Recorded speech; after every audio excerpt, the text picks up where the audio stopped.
এই দৌলতপুর সহ দৌলতপুর ঘিওর শিবালয় 3টি উপজেলায় নদী দ্বারা প্রবাহিত।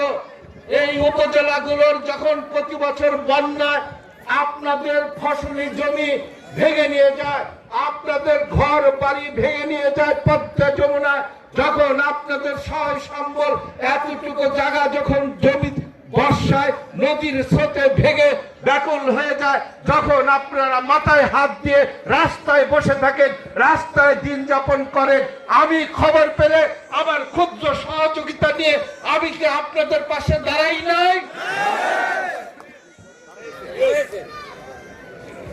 বৈশাখ মাসে যখন ঝড়ে আপনাদের ঘর ভেঙে নিয়ে যায়, যখন অতিবৃষ্টিতে আপনাদের ফসলের ক্ষতি হয়, যখন দুঃখে দুঃখে কষ্টের জীবন যাপন করেন, সেই সময় কি আমি আমার ক্ষুদ্র প্রচেষ্টা দিয়ে চাল ডাল শাড়ি লুঙ্গি রেখে আমি আপনাদের পাশে দাঁড়াই নাই?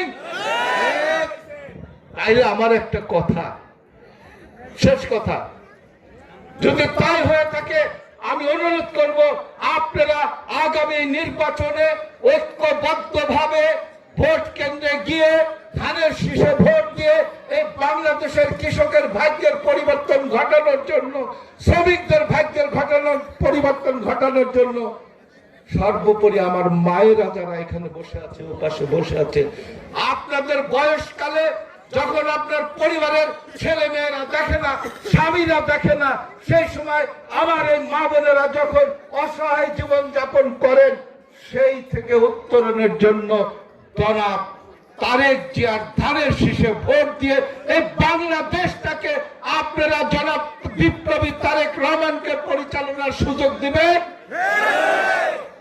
ধন্যবাদ আপনাদের সবাইকে। আবারও দেখা হবে, আবারও কথা হবে। আমি কথা দিয়ে যাচ্ছি মহড়ার মাটিতে দাঁড়িয়ে, আপনারা যদি ভোট দিয়ে বিএনপিকে ক্ষমতায় আনেন, তারেক রহমানকে বাংলাদেশ পরিচালনার সুযোগ দেন, ইনশাআল্লাহ আগামী 2 বছরে আপনাদের এই বহরায় যাতায়াতের রাস্তা, শিক্ষার ব্যবস্থা, চিকিৎসার ব্যবস্থা এবং সকল মানুষের অর্থনৈতিক মুক্তির জন্য যা করা দরকার আমার শেষ রক্তবন্ধ দিয়ে আমি আপনাদের পাশে থাকার প্রতিশ্রুতি দিয়ে বিদায় নিচ্ছি। খোদা হাফেজ।